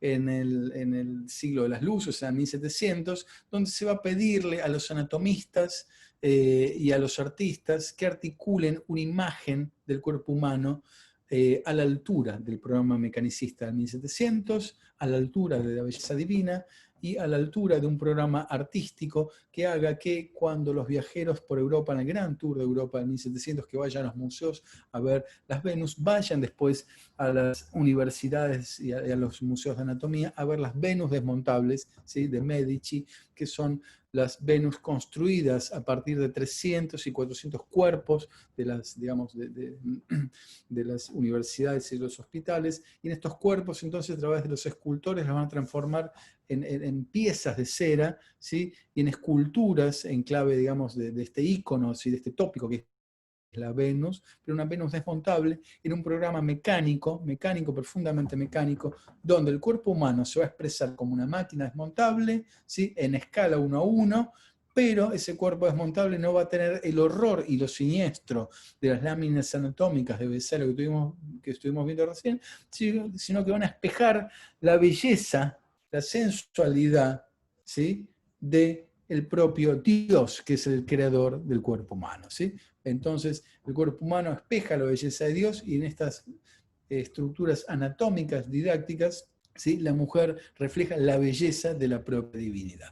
Entonces, es, diría yo, el primer y único momento, comienzo y fin, de una gran articulación entre no solo arte y ciencia, sino religión, ¿sí? Son las Venus desmontables de Clemente Susini, entonces del siglo XVIII al 1700, una de las cosas más notorias, y diría yo, son de cera, son muñecos de cera, digamos, ¿sí?, muñecos de cera, donde, repito, se articula arte, ¿sí?, religión y ciencia. Pero acá en esta foto podemos ver perfectamente el abordaje profundamente mecanicista del cuerpo humano. Profundamente mecanicista, no nos tiene que dejar confundir la pose que tributa a la historia de las Venus de las Bellas Artes, ni siquiera la belleza de esta Venus que espejaría la belleza divina, la belleza de Dios, ¿sí? Porque acá todo esto está inscrito en un programa mecánico del cuerpo humano, inscrito en un programa mecánico de lo vivo. Y puede ser desmontado y cada pieza reemplazada una por otra. Bien. ¿Sí? Estas son distintas imágenes entonces, en un uso de la esquépola. Acá podemos ver entonces cómo pasamos, ¿sí?, del cuerpo humano a las partes del cuerpo humano, y finalmente del cuerpo a las partes, a las láminas del cuerpo humano, ¿sí?, a las láminas del cuerpo humano. Porque los científicos nunca vamos a trabajar con el cuerpo en sí mismo, menos con las partes, sino que vamos a usar como hoja de ruta, ¿sí?, el dibujo que es digamos, el Google Map con el cual podemos movernos adentro de lo vivo. Nunca podemos movernos adentro de lo vivo teniendo como referencia lo propio vivo. Esa es la gran paradoja de los biólogos y los científicos. Tenemos que alejarnos hacia una abstracción de lo vivo para poder hacer una inmersión direccionada, sofisticada, abstracta e inteligente. Usamos el dibujo y nunca el propio material. Y acá vemos en esta cabeza de cera del 1700, cómo esta visión mecánica permite desarmar en partes como una cámara de fotos la estructura para ver del ojo humano, que antes había sido descrita como un mecanismo también, como Robert Flux, el gran científico mágico de fines del 1500. ¿Sí? Fines del 1500. Bien. Ahora tenemos, sigo avanzando, la Venus rajada. Mira, sí, exactamente. Trata sobre estas Venus. La Venus rajada que dice Laura Agra, exactamente.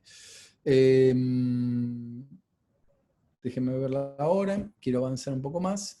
Esto va a dar lugar a las autómatas, ¿sí? También del iluminismo, esta imagen mecánica. Los grandes maestros relojeros con entre 2.000 y 6.000 piezas de fina relojería se van a construir los primeros autómatas, ¿sí?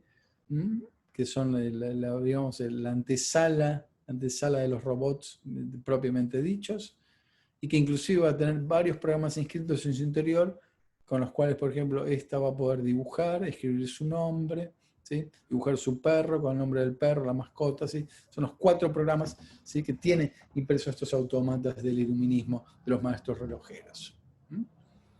Bueno, y déjenme pasar a una parte final.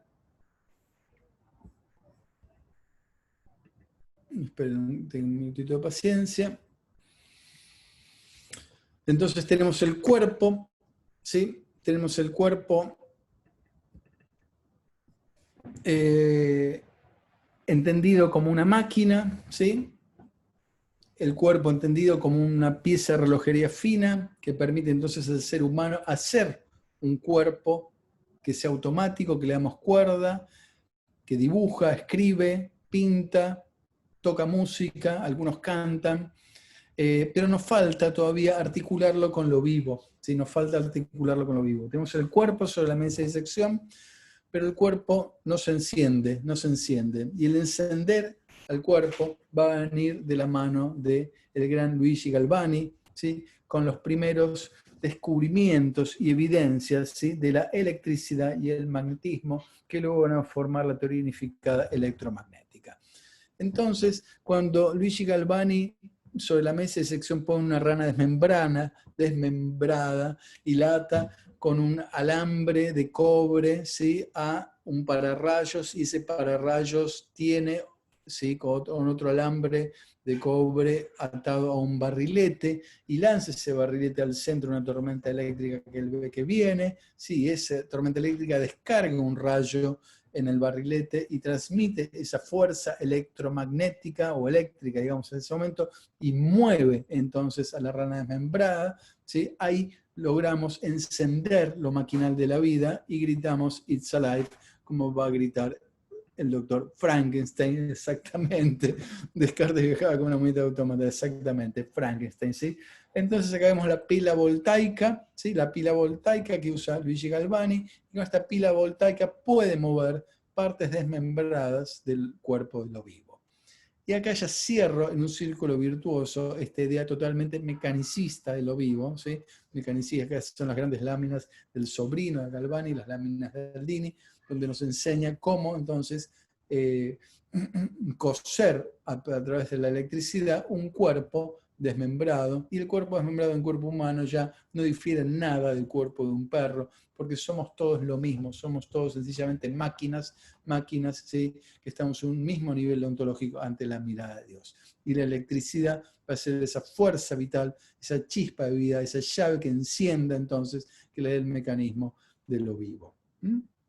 Y esto va a ser luego entonces tributado, obviamente tributado por Mary Shelley, ¿sí? Que ella crece en este contexto, ¿sí? De ciencia mecanicista, de electromagnetismo, y podemos decir que Frankenstein, más que un texto que va a criticar, ¿sí? Esta visión mecánica extrema, ¿sí? Y ya un colmo, digamos, de lo ingenieril del humano, diría yo que va a ser más que nada el tratamiento ético y moral que la mesada de laboratorio por propio diseño no puede permitir. No puede permitir, entonces le damos a Mary Shelley en clave totalmente científica, pero en variables, en clave de variables que la ciencia, la mesada del laboratorio no puede permitirse por su propio diseño experimental. Bueno, entonces son 8 menos 5, preferiría más que seguir dando datos, otros datos y agregando datos, tal vez que dejar de compartir pantalla y volver entonces a la visualización de lo vivo que somos nosotros. Sí, tal cual. Y darnos Ok. unos 5 minutos para poder charlar y salvar algunas dudas, etcétera, etcétera. Lo que yo pretendía hoy era hacer un arco rápido, ¿sí?, de lo que fue una idea orgánica del mundo a una idea profundamente mecánica y llegar a este Frankenstein, que Frankenstein, sí, digamos, esta visión electrofisiológica, que es un cuerpo es un cuerpo cosido con estructuras de Ambrose Paré y encendido por la pila de Galvani, es la fisiología con la cual trabajamos hoy los electrofisiólogos, aquí quien les habla. La historia temporal entre el 1800 que les acabo de mostrar y la contemporánea es de 5 milisegundos, nada más y nada menos. Soy todo oídos, todo lo que quieran comentar. Qué interesante. Qué bueno. Acá había unas preguntas. ¿De quién era la imagen de la rana? Preguntaron de las últimas filminas, creo que era. La imagen de la rana es del gran Luigi Galvani. ¿Sí? Perfecto. La energía galvánica viene de ahí, Volta Galvani. Mira.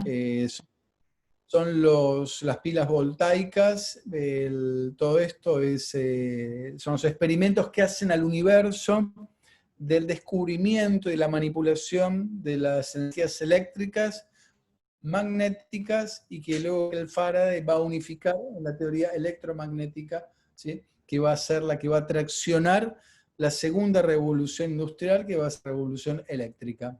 Galvani es uno de los hacedores, ¿sí?, del campo intelectual para hacer propicia y posible la segunda revolución industrial, que es el magnetismo eléctrica. Qué bien. La segunda revolución solo es posible a partir de una idea mecánica de lo vivo, ¿sí? Una idea mecánica de revolución industrial, seguiríamos todavía en la época de las cavernas. Sin ninguna duda digo esto. Bien. Bien. ¿Puedo hacer una pregunta, Pablo? Todas, sí. No entendí algo. A ver, estas dos cuestiones como son simultáneas, la pregunta es si son simultáneas estas dos cuestiones que vos planteabas. Por un lado, digamos, alejarse de la pintura para... ¿Quién habla? ¿Quién habla? Laura soy. No tengo cámara. Laura Bueno, Estreras. Así que voy a hablar. No, sí, son simultáneas estas dos cuestiones que vos planteabas. Por un lado, digamos, la cuestión del alejamiento, digamos, de la pintura y el acercamiento al dibujo, o bueno, lo que después deviene la anatomía, ¿no?, digamos, del cuerpo humano. ¿Es simultáneo? Porque yo pensaba, la cuestión no sé, la utilización de la cámara oscura, ¿no?, o la cámara lúcida para la mejora, digamos, del realismo en la pintura, que va generando un retrato, un toque más realista. ¿Estas dos situaciones son simultáneas? Sí. Absolutamente simultáneas. La cámara oscura es un invento neoplatónico, es el invento, digamos, de... La cámara oscura es el mecanicismo absoluto, ¿no? Lo que pasa es que, bueno, la cámara oscura pues la vas a usar para un programa, para otro. Los pintores renacentistas digamos, de la verosimilitud o de la verosimilitud divina van a usar la cámara oscura para hacer mímesis.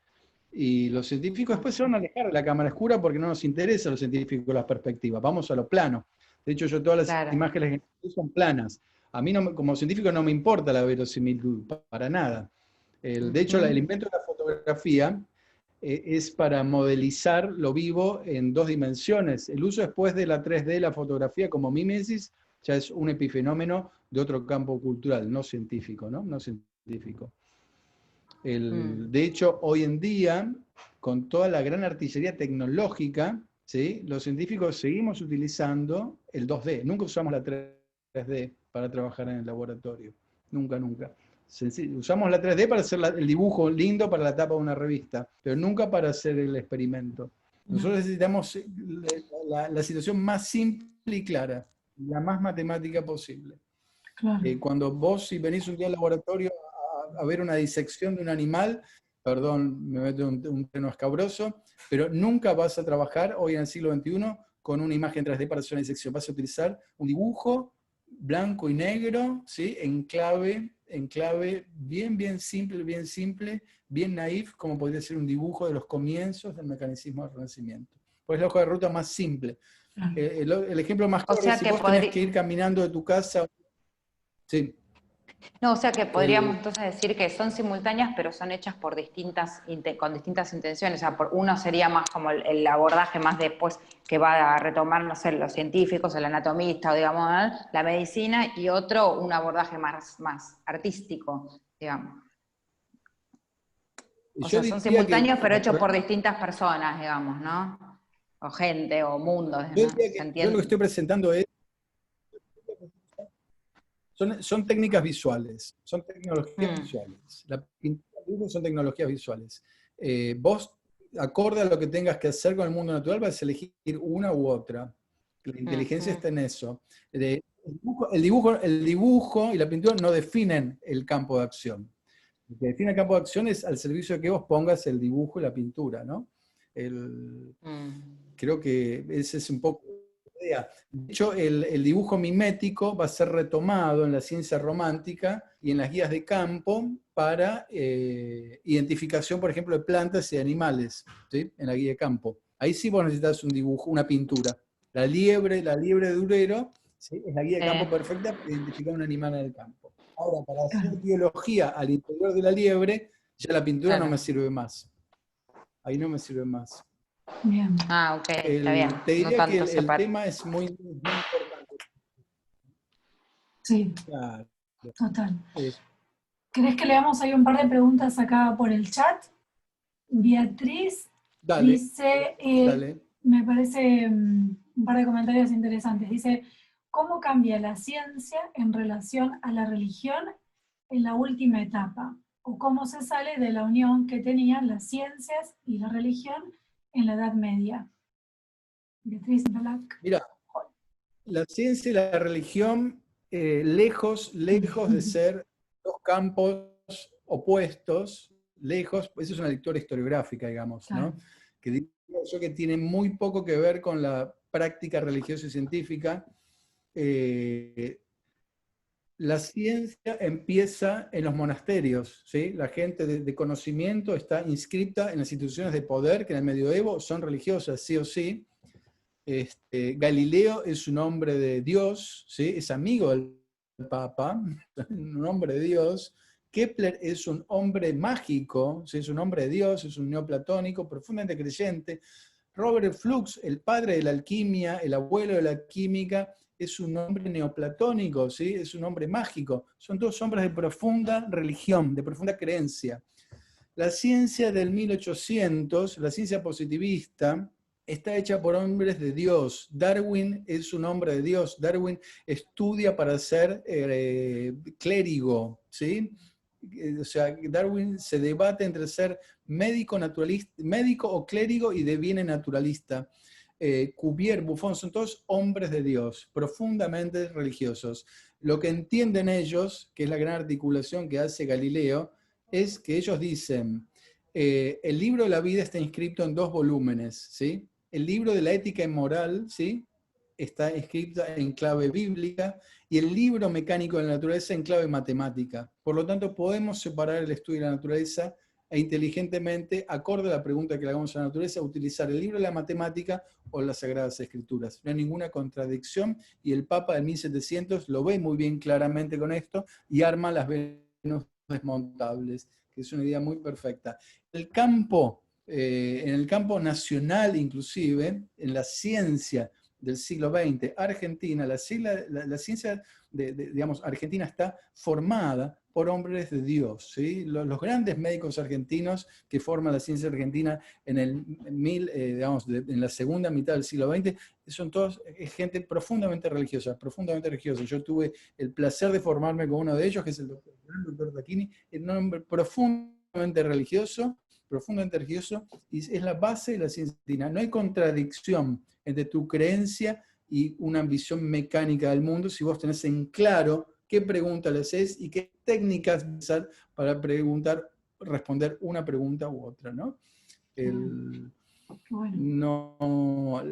científico ateo es un fenómeno totalmente del siglo XX, claro, y más hegemónico en el siglo XXI, pero es un fenómeno totalmente paralelo al desarrollo científico, totalmente paralelo. El otro gran ejemplo es el de Newton, ¿sí? Newton tiene su gran tratado de física y su gran tratado de ángeles. Newton es un hombre de Dios, absolutamente de Dios, absolutamente Dios. Por eso la guerra entre ciencia y religión, en realidad, es una guerra de poderes que poco tiene que ver con la ciencia y la religión, ¿no? claro. Tiene más que ver con los personajes que tentan un poder, ¿sí? Que es Roma o la clase media ilustrada que se enrola en programas científicos, obviamente, pero no en el programa completamente estricto del saber disciplinar. Muy bien. No sé si respondí un poco el... Sí, perdón por hablar por Beatriz, pero a mí me parece que es buenísimo. Además, estuvo bueno que completó muchas de las ideas que dijiste antes. A ver, esperen, hay O sea, un par de comentarios. nunca tenemos que ver a la ciencia y la religión.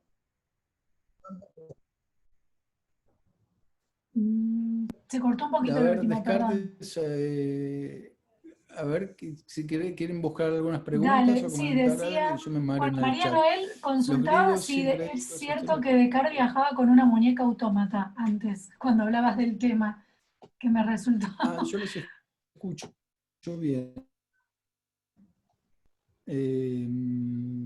Sí. ¿Vos me escuchás, Pablo?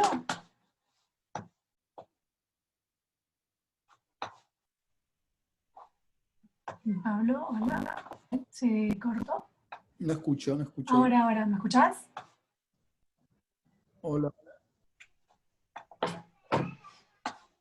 Sí, ¿me escuchás, Pablo? ¿Ustedes me escuchan? Sí.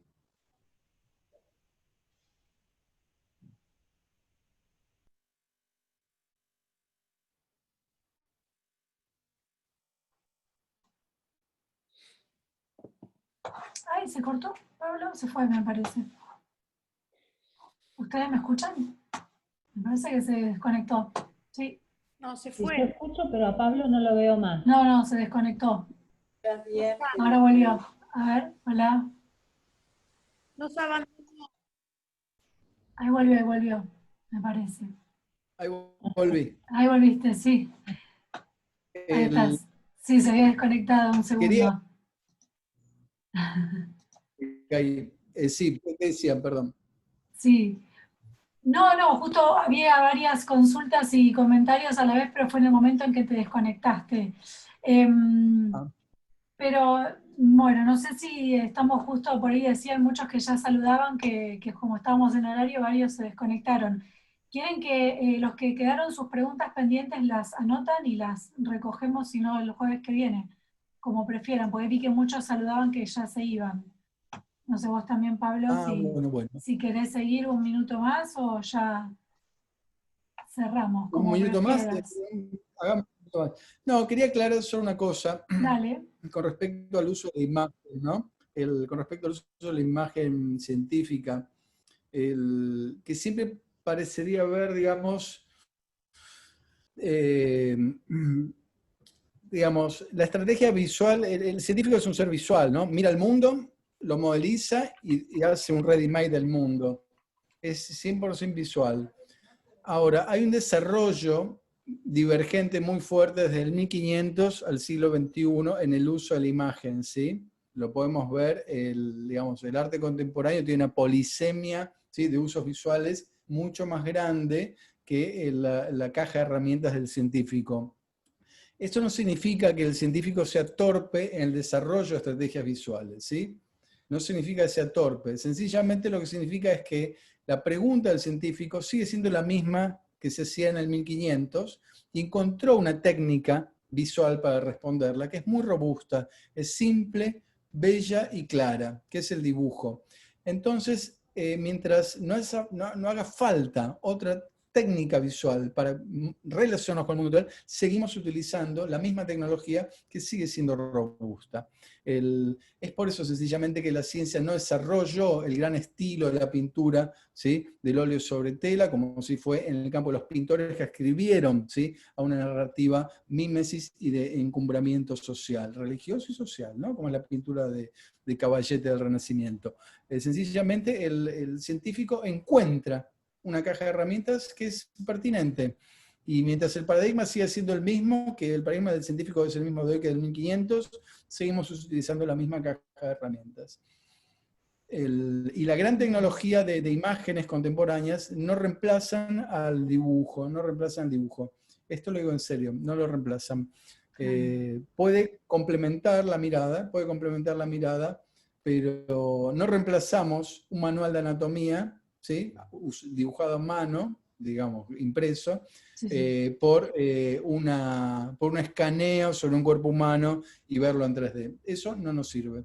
Claro. Necesitamos simplificar el mundo, y el dibujo simplificó el mundo, desde la época de las cavernas, como lo vimos en la primera clase. Bueno, lo que comentabas recién, y una de las preguntas también por ahí tenía que ver con el tema del mundo de la matemática y eso como de modelizar. Fue re interesante la conexión que hiciste como con el mapa, ¿no? Como que uno necesita llegar de un punto A a B y tener esa imagen lo más clara posible, como el mapa del cuerpo humano, ¿no? Por ejemplo.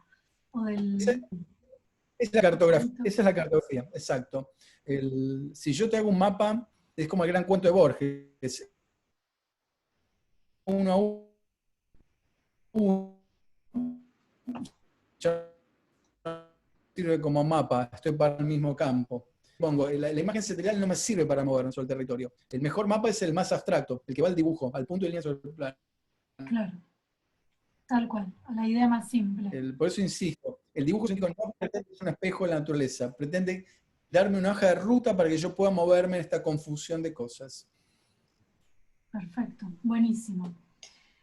Bueno, a mí me gustaría agregar algo, si puede ser. Dale, Magdalena. Pablo, una pregunta. ¿Qué opinás de las disciplinas científicas que se alejaron un poco de la representación visual del objeto de estudio y que se quedaron solo con las palabras? Yo, por ejemplo, vengo del campo de la antropología, en donde pasamos de tener ilustraciones a tener libros llenos de palabras, solo palabras. Bueno, a mí me llama muchísimo la atención eso. Me encanta que lo traigas acá, porque las ciencias humanísticas cada vez hacen más uso de la retórica y menos de la imagen, e inclusive una conferencia en el campo de las bellas artes, generalmente, ¿sí?, cuando vos ves a un conferencista, no sé, un crítico, un curador que va a dar una charla al Museo de Bellas Artes, no usa imágenes, habla 15 horas, lee 20 páginas y no usa imágenes.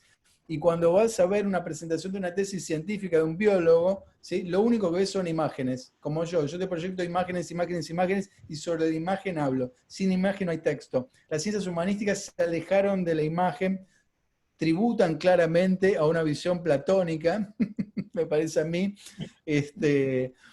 Y bueno, yo soy biólogo, soy artista visual, trabajo con la materia, entonces sin imagen no muevo el mundo. No muevo el mundo. Los filósofos mueven el mundo solo con la palabra, no con la imagen, y creo que las ciencias humanísticas van por ese lado. Pero sí, es notorio, es notorio. Creo que las preguntas son distintas, por eso la retórica visual ha cambiado. Una tesis de un biólogo... ¿Cómo? Sí, que se pasó de la descripción del mundo, en el cual la representación visual sería la riqueza total, a la explicación a través de las palabras. Sí, pero bueno, porque creo que responden a preguntas distintas, ¿no? Las ciencias humanísticas están hablando de lo que le pasa a uno, al ser humano, y las ciencias biológicas, en las cuales puedo hablar de la física, ¿no? La química, la geología, intentan hablar del otro diferente. Y en ese otro diferente, la representación visual es todo, te diría. Es el comienzo y el fin. Es el comienzo y el fin. Pero creo que sencillamente es un problema de objetivo real y de fondo de la propia práctica, ¿sí? Las ciencias humanísticas hablan de mí, ¿sí? Y las ciencias biológicas hablan del bosque, en relación a mí. Son programas distintos. Son programas distintos. El arte habla de uno, ¿sí? El arte habla de uno, las ciencias humanísticas hablan de uno objetivamente, el arte habla de uno subjetivamente. Ahí le hacen una recomendación a Magda. Conozco biólogos, biólogas. Ya estoy rodeada de... No, mira, yo te voy a dar un dato anecdótico, ¿sí? Yo cada vez que empiezo a escribir un paper, ¿sí? Me piden menos palabras, siempre menos frases, siempre ir al grano, siempre ir a lo mínimo. Si yo puedo escribir un paper en 2 páginas, es mucho mejor que si lo puedo escribir en 100. Claro. Es como parte de la eficacia del pensamiento, ser sintético, ¿sí? No ser retórico, no ser barroco, hay que ir al grano. Y si puedo sintetizar mi pensamiento de una fórmula matemática y en 2 frases, me llevo el premio Nobel, te lo juro. Es así. Esa es la zanahoria del pensamiento mecanicista científico, ¿no? Científico duro, porque ¿no? La antropología es parte de la ciencia. Pero cuanto menos palabras, mejor. Por eso usamos imágenes. Está bien. Pero bueno. Muy bueno. Gracias por traer a colación ese tema, me encanta. Sí, muy interesante. Bueno, por acá decían, y el arte incorpora cada vez más palabras, es cierto también, y conceptos. El arte contemporáneo al menos. Bueno, el arte contemporáneo sin la palabra Claro. se derrumba. Y hay una charla que les recomiendo, que, no porque haya estado yo, pero es una charla que tuvimos con Eduardo Estupía en el Laboratorio de Ideas de Montref, que está en YouTube. Eduardo dice, bueno, pero la imagen científica siempre acompañada de un epígrafe, ¿sí? Del epígrafe, ¿sí? La célula viene acompañada del dibujo de la célula con la explicación, la célula, el ADN, el arte contemporáneo no viene con el, viene con el curador, curadora. Está acá pero la obra de arte sin el epígrafe, ¿sí? Mediático, es una banana y no articula nada. Entonces el arte contemporáneo es muy abstracto y necesita de la literatura. Total. Necesita de la literatura, más que la ciencia, diría yo. Sí. Es un punto para mí profundamente que amerita una profunda reflexión desde el campo de los artistas. Sí. Porque el artista visual trabaja con artes visuales, trabaja con la materia y la visualización, sino que haga filosofía. Ese es mi punto de vista. Yo tengo que entrar a la obra a partir de una pulsión visual. Si no, es pertinente, pero estoy en otra área. Pablo, sí. Una cosa, ¿se puede profundizar un poco más la próxima clase en ese tema? O quizás ya tenés armado el cronograma en esto último que decís. Sí, muy interesante. O hacemos otra charla más adelante. Bueno, sí, en otra oportunidad. No, pero sí, es muy interesante. Y bueno, es todo un universo. Podemos organizar otra. La clase que viene yo quiero ver mirada instrumental, que vamos a hablar de esto también, porque vamos a ver cómo miramos a través del microscopio y el telescopio y cómo en realidad salimos a buscar lo que estamos pensando más que lo que queremos ver. Y ahí se entronca un poco con el arte contemporáneo y la idea, ¿no? Tal cual, y con esto lo que es una cosa recién que digo, decíamos. la ciencia empieza en la biblioteca, empieza en la imaginación, no empieza en la observación, ¿sí?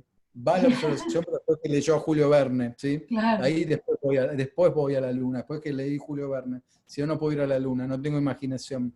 Claro.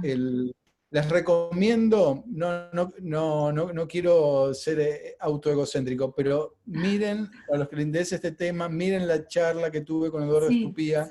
Ahí la preguntaba, en YouTube, en Montref, se puede encontrar. YouTube, sí, se Laboratorio llama... de Ideas. Si lo buscan así va a salir. Sí, el dibujo de la memoria. Muy bueno, sí, yo también lo voy a buscar. El dibujo de la memoria. Ahí Hablamos 2 horas con Eduardo de esto. Hablamos Wow. 2 horas larguísimas con Eduardo de este tema. Es un tema importante. Muy bueno. Para mí es importante. Bueno, Pablo, no queremos abusar más de tu tiempo y de tu generosidad y de todos ustedes que estuvieron ahí conectados. Muchísimas gracias. Y gracias a todos realmente por el interés. Acá piden más charlas, así que bueno, después organizamos. Dale, Bueno, realmente muy interesantes todos nuestros encuentros y un grupo muy lindo, muy entusiasta. Gracias Bueno, a muchas todos. gracias. Bueno, besos y Muy buena nos vemos. semana. Adiós, muchas Nos vemos gracias. el jueves que viene. Gracias, Adiós, muchas Pablo. Pues, Adiós. Muchas gracias. Chao, Buenas nos noches. vemos. Saludos. Buena semana. Igualmente, adiós.